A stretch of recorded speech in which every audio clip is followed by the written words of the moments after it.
So now that you have picked your favorite composition from last week, we're going to enlarge it by drawing it on a new piece of paper. So I have a mixed media paper that has a little bit of tooth, but you can use whatever you want. Important thing is to create your outlines like we did last week. So you have sort of a box to put your composition in. I made mine 9 by 11 just because it was an inch less than the paper I had. You can really do whatever you want. Sometimes what I do is if I have old frames or want to give it as a gift to someone, I'll make it the size of whatever frame I have. 8 by 10 and 5 by 7 and 9 by 12 are like common frame sizes. So sometimes it's nice just to have it ready to go if you want to give it as a present or sell it, which would be great. So get yourself set up and the outlines there, and then we're going to start with pencil. I'm using a 3B pencil just so you can see what I'm doing, but you can use a lighter one, an HB, and then we're going to shade with charcoal. And you just need to have your pencil and your charcoal sharpened and ready to go, maybe an eraser. And we're going to start with line. So we're kind of putting we are putting everything together that we've learned so far. We've decided on a composition by doing our composition thumbnails, and we've picked the best one. You can make some slight rearrangements to yours if that is going to make sense for you. Make sure to adjust the lighting. So composition, and now we're going to work on line, and then we're going to go into value. If you don't have charcoal available, that's okay. Or if you very much disliked working with charcoal, you can do this in pencil too for the value, but I'm going to be demonstrating it in charcoal. Okay, so I'm just going to start placing my items with these center lines and then the bottom and top of where I want each object to go.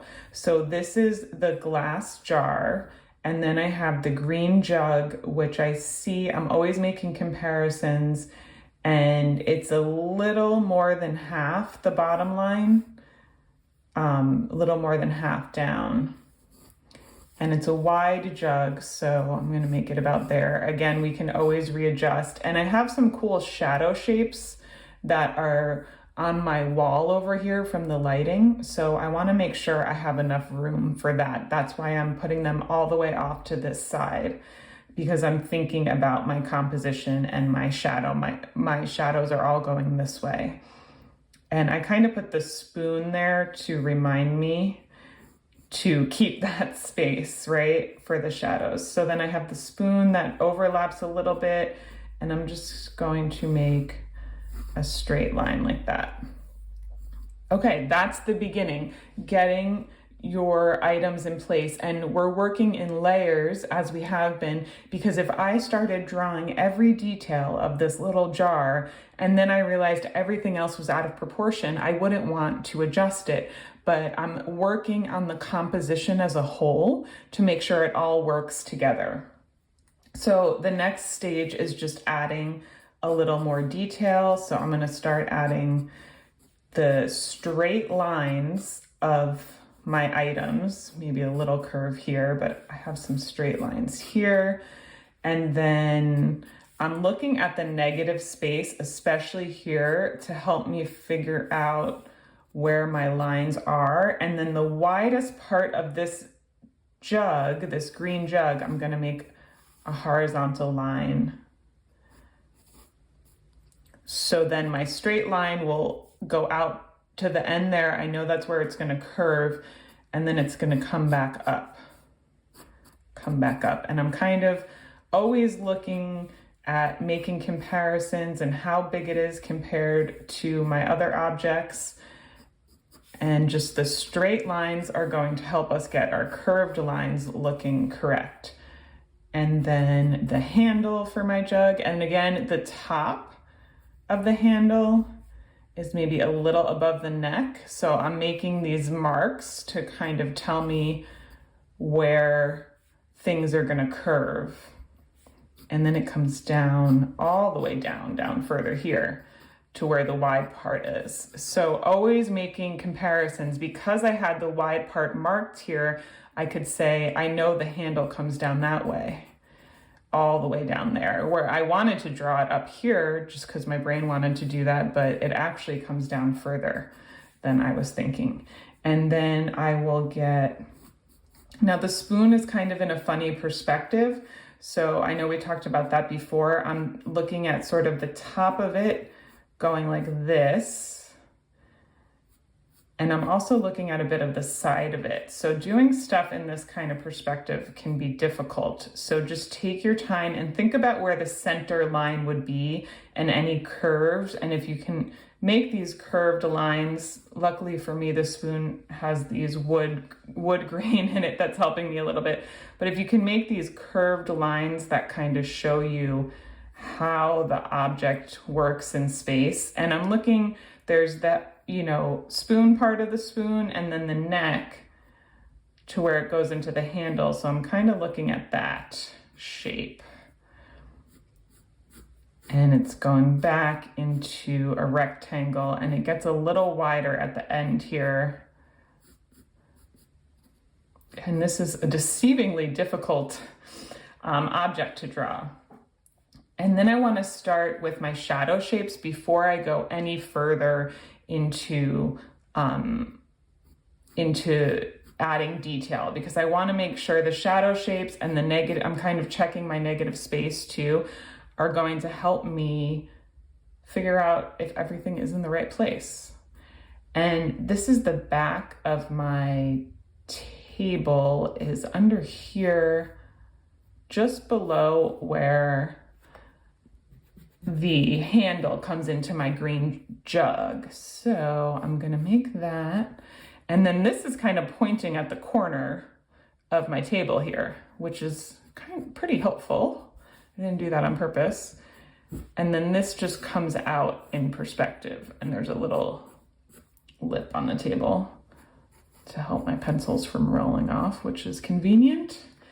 And then there's a table also on the other side. And here it does help us kind of check if we're in the right place, because this is a horizontal line.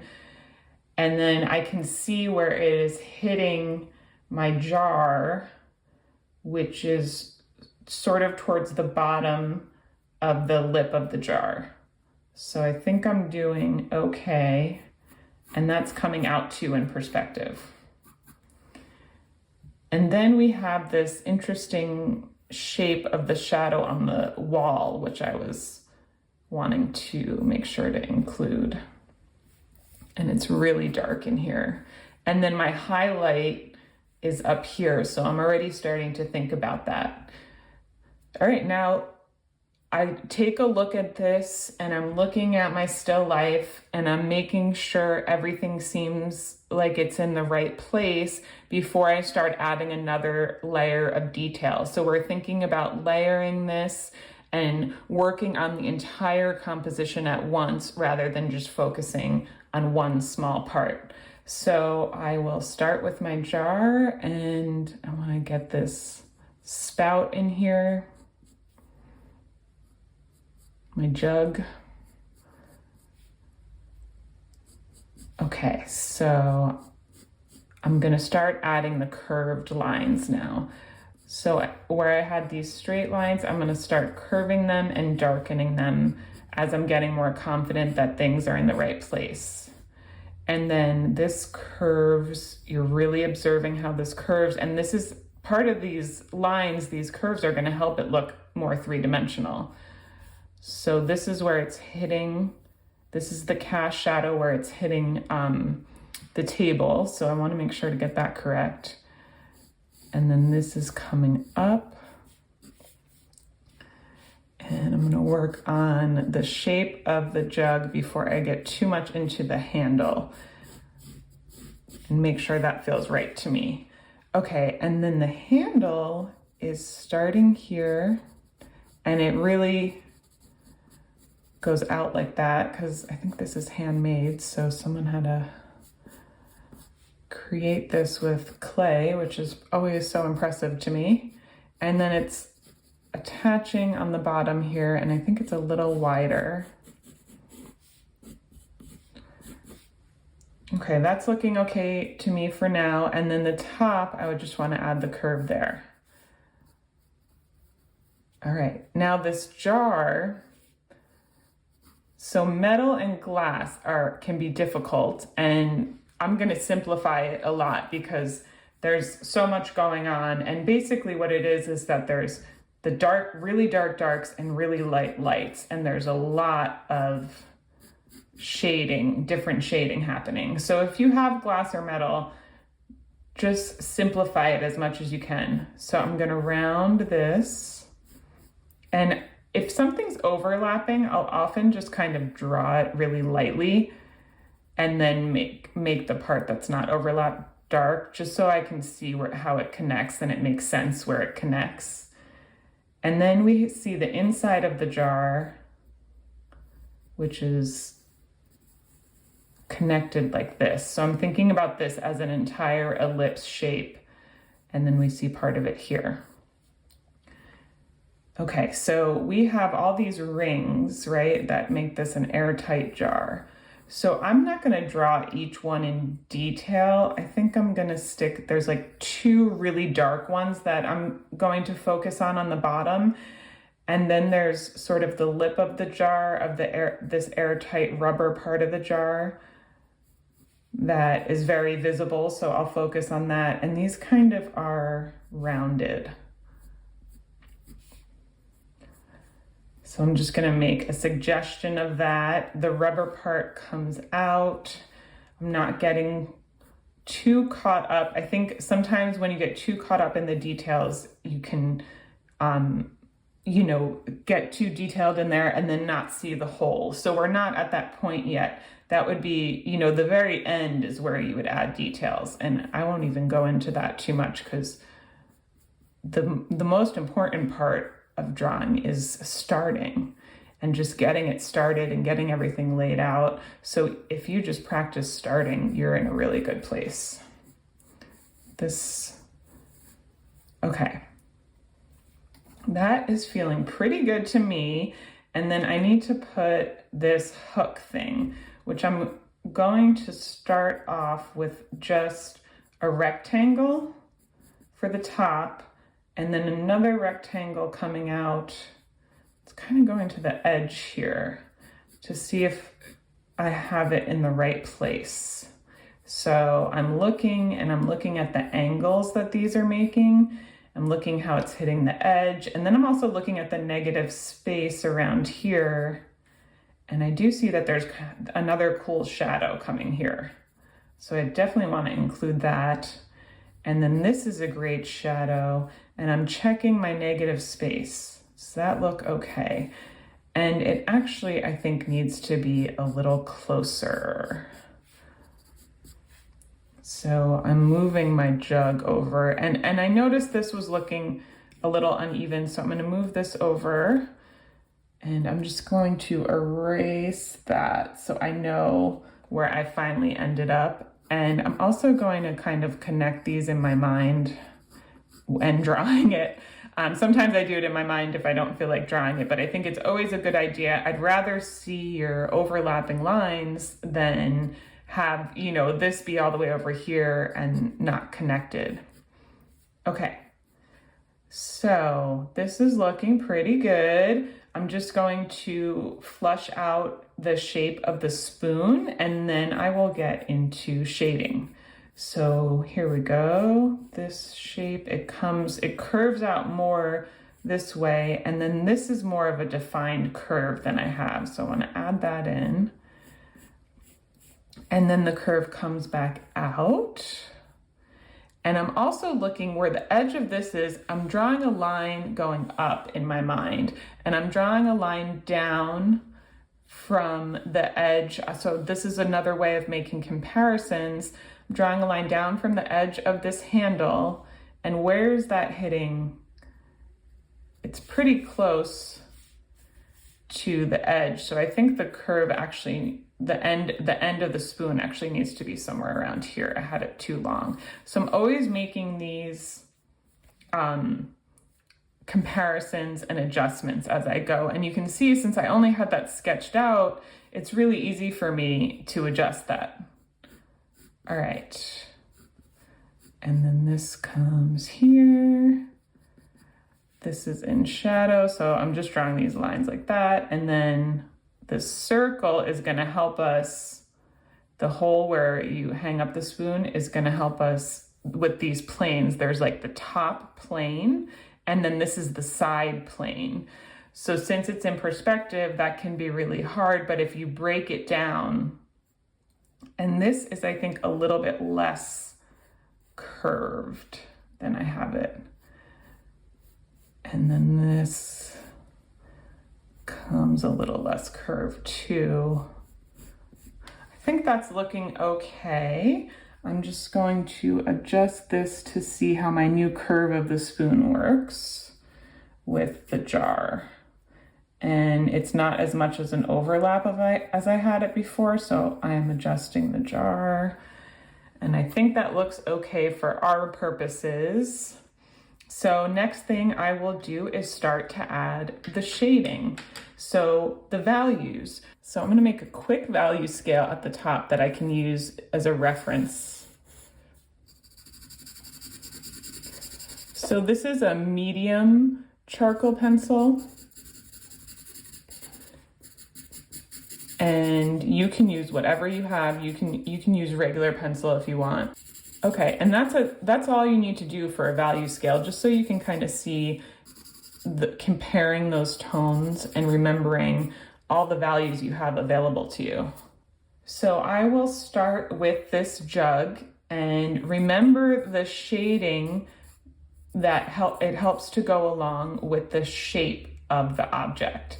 And we can see here, I'm outlining these lines, and remember you can go back to that egg, the egg diagram of the different shades if you want.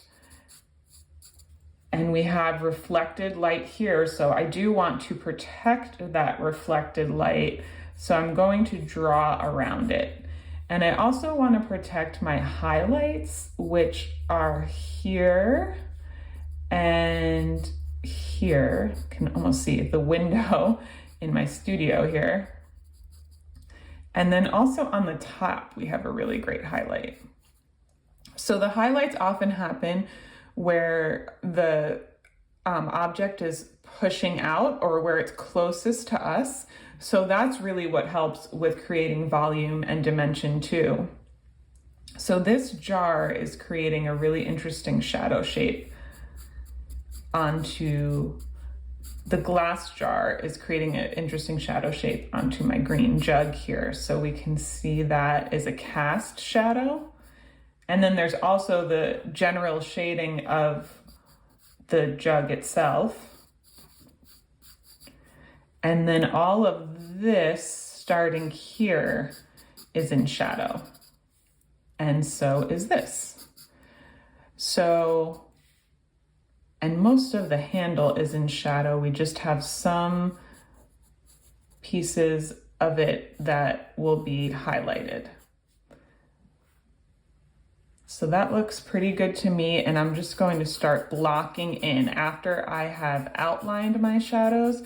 Sometimes they call it like the envelope method or envelope method. And then we're blocking in. I'm leaving some space for reflected light down here, but not too much. And then blocking this in and getting my handle darker.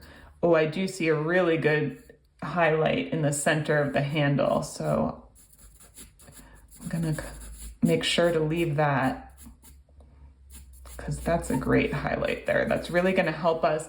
These kind of highlights help us with the material of the object as well, help show that it's glossy or textured or whatever it is. That's what shading can also help with.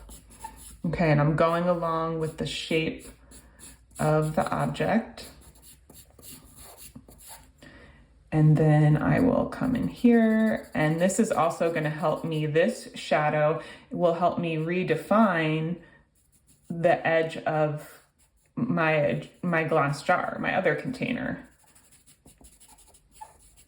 So I'm using it, the shadow, to define both the jug and help create volume in the jug and then create more of an outline on my glass jar. And this is some of the darkest parts here besides the cast shadow. I mean, it is technically another cast shadow because the glass jug is casting its shadow. The glass jar is casting its shadow on the green jug. Sometimes talking and drawing does not work. Or I get too relaxed and forget my words. Okay, so I've blocked out the shadows on this jug, the main big shadows, and then I will block out the cast shadow here. And I see a very dark cast shadow going this way. It's darkest where it's hitting the surface. Ooh, sorry, that's like a nails on a chalkboard sound. And then it gets lighter as it goes further out.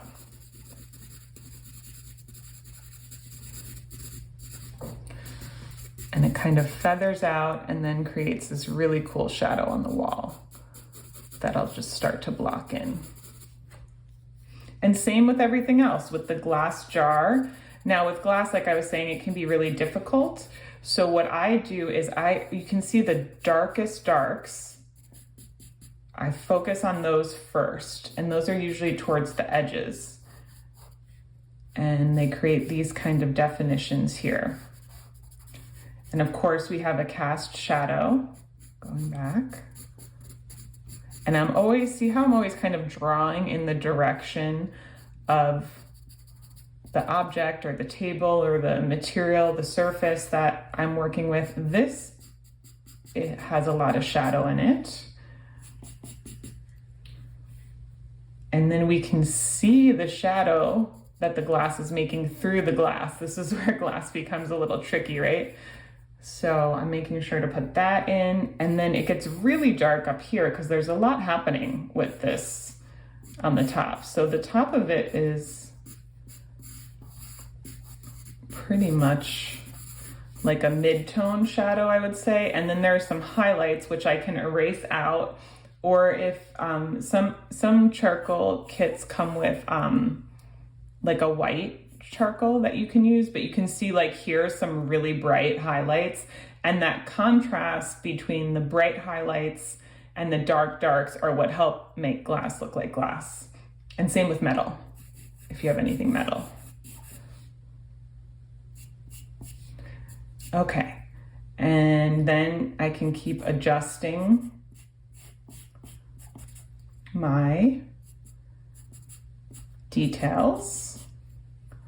And since I have it all kind of worked out, I'm not that stressed out about it. You can always come back in pencil if you feel like you need to adjust something. All right, so I'm working on everything in layers. So I'm still in the blocking out layer of my shading process. So I want to resist the urge to get too detailed in here. You know, sometimes you get carried away and it's hard. It happens to all of us, but try to resist that urge and get it all up to the same level. So we're still in the blocking out phase of this.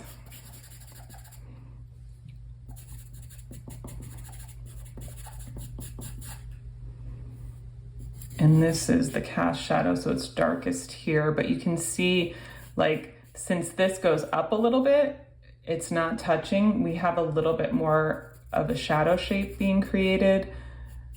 And then back here, there's a little more of a shadow shape being created.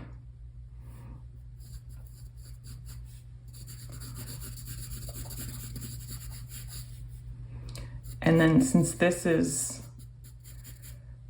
on its side, this is all in shadow here too. And so is the front of it, has some shading. So I'm still just working all this out. And as you're doing this, you can be redefining your shape too, your lines. So you can always be readjusting, redefining.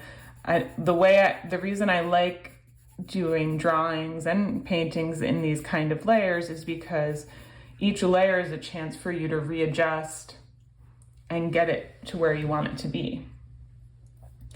All right, and then the next step would be the next layer of detail. So we've gotten sort of all our shadows blocked out. I'm sure I've missed some because I've been talking while I'm doing it, but then I'm gonna come in and do another layer of getting into more details. Like I can see this is making a bit of a triangle shadow, so I'm getting more into the details of the shading, and I'm going in some different directions to darken it. And I'm adding more here, and I can see this kind of comes around, which is helping show the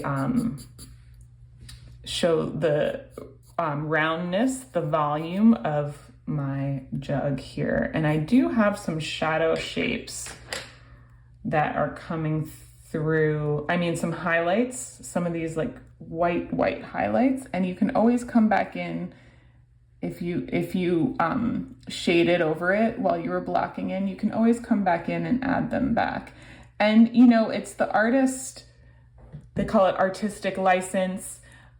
There's like 3 long highlights here. I could decide to just make one and it'll still, you know, look pretty realistic, and it'll still create the volume. You don't have to draw every single highlight. You can choose to simplify. That's what a lot of artists do, to still create the volume that you want to create the look you want to create, but without having to draw every little detail. You know, this is a drawing, it's not a photograph. In the photograph, you're seeing one thing. In the drawing, it's your interpretation of it. It's your study of it. We're just observing it, and we're creating our own version of what we see. So, and you could even skip stuff like that altogether if you want to just get these big shadows in. You know, it's your drawing, it's your art, it's how you want to make it. Because sometimes with the different materials you can't, like with the, you know, with my pencil, I can't get that full detail in. But it's up to you. Everyone has their own style. Some people love drawing getting all those different details in there. And if you want to, you should definitely go for it. If it's too much for you and you don't care about it and it's not what you want to draw, then don't do it. I just want to see you creating some volume, some 3-dimensionality in your drawing, and using, you know, line and value and composition to make what feels like a finished drawing. Okay, so we can keep going. There's midtones here, and I need to fill a lot of this up with midtone to get my highlights popping, because the only thing that's really in super, like this is going to be the lightest part. So everything around it needs to be a little darker. And I know you might be hesitant to shade in the midtones. I see a lot of students not wanting to do that, but I'm here to tell you to just go for it. You know, you've figured out where your highlight is. Nothing else is going to be as bright as that, so it's not going to be the white of the paper. So the only white of the paper should be those super highlights. So I'm drawing the shape, you know, I'm using the shape of the jug, this vertically, and I do go over my shadow shapes when I'm doing this, like sort of mid-tone filling in, because it helps make them darker too in relation. And then I can do this way too. And I want to use the edge to get the midtones in. So I'm using the side of my charcoal pencil. If you have a charcoal stick, this is where the charcoal stick is really nice to use. So I'm kind of blending in the darker shadow shapes. And then there is reflected light down here, but remember the reflected light is not as bright as this highlight. So it does have some tone on it. It does have some shading. And then I'm using the side of my pencil to come the other way and just get things more evened out.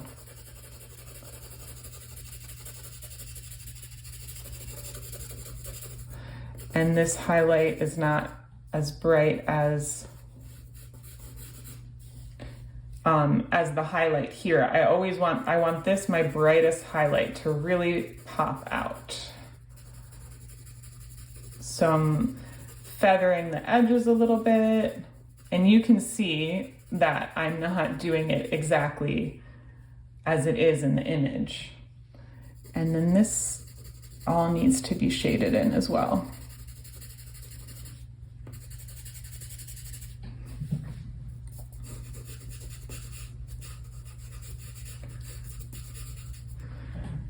And the bottom of the spout here. And now you can keep coming in and making the darks even darker. So see how these layers work, and you're building up on each one. And I'm gonna come in and do more of the glass. I think you can start to see what I'm getting at. And now that I've filled in the midtones, I'm making some comparisons, and I see that this cast shadow has gotten lost. And this really needs to be the darkest part of the drawing. So I'm coming in and darkening that a lot. And I can also take the side of my pencil, side of my charcoal, and start blending all this in.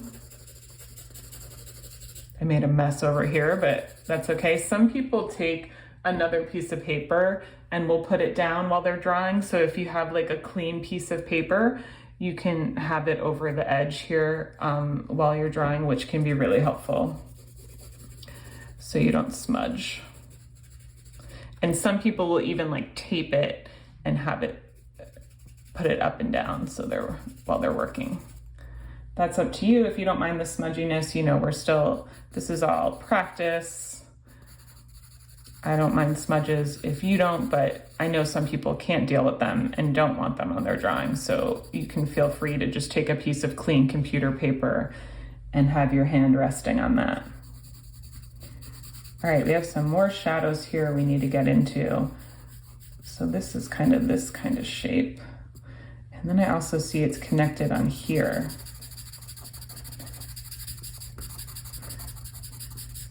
All right, so I want you to keep going. This video is getting long. I thought it was going to be a quick video, but now we're already at the 30-minute mark. So I think you can see how I'm working through this in layers. That's the important thing I want you to get out of this. And I want you to be comparing those tones and adding the values, blending things in, making it all look great and something you're proud of. And you know, this shadow is actually darker, almost as dark as the cast shadow. So that's going to create something interesting over here. And my, suggestion for you is to really go for it. You can't mess up. You can't do this wrong. Just try. If you think it looks weird and off, trust what you're seeing. Trust your artistic senses that you've been building, and just try. There's no harm in it. And I think sometimes going overboard too much is better than not trying. And then if you get too dark there, you can always come back. I'll need to redefine the edges here, but that's just going to make my drawing more interesting, adding all that contrast. So I'd rather see you go overboard than be safe. Just try going over the edge here and keep on adding layers and layers of detail until you feel like you have the drawing that you want, and have fun.